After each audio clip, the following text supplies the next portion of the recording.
வாழ்க வளமுடன், சுகம் சூழ்க. நற்பவி நற்பவி நற்பவி. செவ்வாய், வெள்ளி மற்றும் அஷ்டமி தினத்தில் ஸ்ரீ துர்கா தேவியை வழிபட்டு வருவது வாழ்வில் வெற்றி மேல் வெற்றி தரும். துர்கா என்ற சொல்லுக்கு வெல்ல முடியாதவள் என்று பொருள். துர்க்கை சக்தி மற்றும் நம்பிக்கையின் உருவமாக வழிபாடு செய்யப்படுகிறார். துர்கா தேவியை அனைவரும் அன்னை துர்கா என்று வழிபடுகிறார்கள். அசுரனான மகிஷாசுரனை அழிப்பதற்காகவே துர்கா தேவி தோன்றியதாக புராணங்கள் கூறுகின்றன. துர்கா தேவியின் வாகனம் சிங்கம் ஆகும். துர்கா தேவி 9 வடிவங்களில் இருக்கிறாள். அவை நவதுர்க்கைகள் என்று போற்றப்படுகின்றனர். சைலபுத்ரி, பிரம்மச்சாரிணி, சந்திரகாண்டா, கூஷ்மாண்டா, ஸ்கந்தமாதா, காத்யாயினி, காலராத்திரி, மகாகௌரி மற்றும் சித்திதாத்ரி ஆகிய பெயர்களால் போற்றி வணங்கப்படுகிறார்கள். நவராத்திரி நாட்களில் இந்த 9 துர்க்கை வடிவங்களுக்கும் பூஜைகள் செய்து அனைவரும் வழிபடுகிறார்கள். அஷ்டமி தினத்தில் அரளி, ரோஜா, செந்தாமரை, செம்பருத்தி போன்ற சிவப்பு மலர்களால் துர்க்கைக்கு அர்ச்சனை செய்து வழிபடுவது சிறப்பான பலன்களை தந்தருளும். துர்கா தேவியை வழிபடுவது மனத்தெளிவை தரும் என்கிறார்கள் பெரியோர்கள். செவ்வாய்க்கிழமை ராகு காலத்தில் துர்கா தேவியை பூஜிக்கும் போது ஓம் தும் துர்க்கையை நமக என்ற மந்திரத்தை 108 முறை ஜபித்து வர நம் வாழ்வில் உள்ள சுபகாரிய தடைகள் அனைத்தும் நீங்கும் என்பது ஐதீகம். சர்வமங்கள மாங்கல்யே சிவே சர்வார்த்த சாதிகே சரண்யே திரியம்பகே கௌரி நாராயணி நமோஸ்துதே. இந்த மந்திரம் துர்கா தேவியின் பரிபூர்ண அருளை விரைவில் பெற்றுத்தரக்கூடிய மந்திரமாகும். கௌரி தேவியாய் எழுந்தருளி இருக்கும் துர்கா தேவியை மீண்டும் மீண்டும் வணங்குகிறேன் என்பது இதன் பொருளாகும்.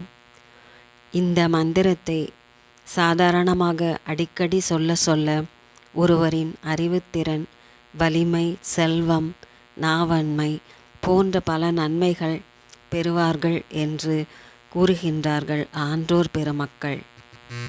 கல்வியில் சிறந்து விளங்க, உடற்கோளாறுகள் நீங்க, மாங்கல்ய பலம் பெற, குழந்தை பாக்கியம் பெற, வீட்டில் செல்வ செழிப்பு பெருக செவ்வாய்க்கிழமைகளில் துர்காதேவி பூஜை செய்து பலன் பெறலாம். ஸ்ரீ துர்காதேவியை போற்றி வழிபட ஸ்ரீ மகிஷாசுர மர்த்தினி ஸ்தோத்திரம், துர்கா காயத்ரி ஸ்லோகம், ஸ்ரீ துர்கா சப்தஸ்லோகி, ஸ்ரீ மங்கள சண்டிகா தோத்திரம், ஸ்ரீ துர்கா பஞ்சரத்னா தோத்திரம், ஸ்ரீ துர்கா கவசம், ஸ்ரீ துர்கா சந்திரகலா ஸ்துதி, ஸ்ரீ துர்கா நிவாரண அஷ்டகம், ஸ்ரீ ராகுகால துர்கா அஷ்டகம், ஸ்ரீ துர்கா ரோக நிவாரண அஷ்டகம் என பல ஸ்லோகங்கள் உண்டு. இவற்றில் எந்த ஒரு ஸ்லோகத்தை சொன்னாலும் அன்னை துர்க்கையின் அருள்மழையை விரைவில் பெறலாம். ஸ்ரீ துர்காதேவியே இந்த பிரபஞ்சத்தை உருவாக்கி அதில் பல செயல்களை செய்ய மகாலட்சுமி, மகேஸ்வரி, மகாகாளியை உருவாக்கிய ஆதிபராசக்தியின் சொரூபமாய் 8 சித்திகளும் 9 நிதிகளும் கைவரப்பெற்ற அஷ்டபுஜ தாரணியாய் 8 கைகளுடன் காட்சி தந்து அதில் ஒரு கை அபயமுத்திரையை காட்டிக்கொண்டு அருளாட்சி செய்து வருகிறார். இவரிடமிருந்தே சூரியன் உட்பட அனைத்து கிரகங்களும் சக்தியை பெற்று நமக்கு தருகின்றன. மந்திர சாஸ்திரம் இவரை 9 பெயர்களில் அழைத்து பூஜிக்கிறது. குமரி, திரிமூர்த்தி, கல்யாணி, ரோஹிணி, காளிகா, சண்டிகை, சாம்பவி, துர்கா, சுபத்ரா என்பதே அது. தேவி பூஜைக்கு எலும்பிச்சை பழ விளக்கேற்றி வழிபடுவது மரபாகும். வலிமையான ஒரு அசுரனை வதம் செய்த சக்தியின் அம்சமான துர்கா தேவி நமது பாவங்களை, துன்பங்களை, சோதனைகளை, பிரச்சினைகளை தீர்த்து வைப்பாள் என முழு நம்பிக்கையோடு வாழ்வில் அவள் ஒளியேற்றுவாள் என்று சிரத்தையுடன் பூஜை செய்து வழிபடுவர் பக்தர்கள்.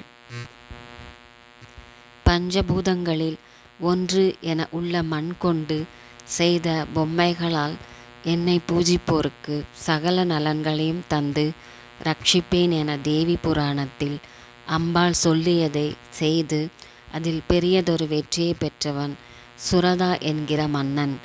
தனது எதிரிகளை போரில் அழித்து புது யுகத்தையே படைத்ததாக புராணம் சொல்கிறது.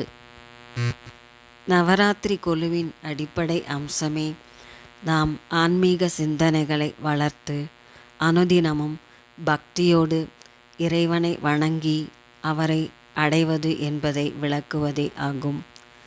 ஆகவேதான் கொலு படிகளின் அமைப்பில் இன்னென்ன படியில் இது போன்ற பொம்மைகள் இருத்தல் வேண்டும் என வரையறை செய்திருக்கிறார்கள் ஆன்றோர்கள். அம்மனை வழிபட பல விழாக்கள் இருந்தாலும் நவராத்திரி அதனின்று வேறுபட்டு முக்கியத்துவம் பெற்று திகழ்கிறது. நவராத்திரியில் முதல் 3 நாட்கள் துர்கா தேவியை மகேஸ்வரி, கௌமாரி, வாராகியாக பாவித்து பூஜை செய்து வழிபடுகிறோம்.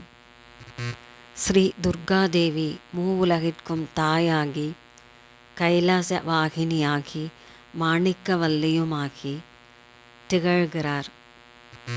அனைவர் வாழ்விலும் உள்ள அனைத்து தீமைகளையும் அழித்து நல்லனையாவும் தரும் அன்னையாக அருள் புரிகிறார் ஸ்ரீ துர்கா தேவி.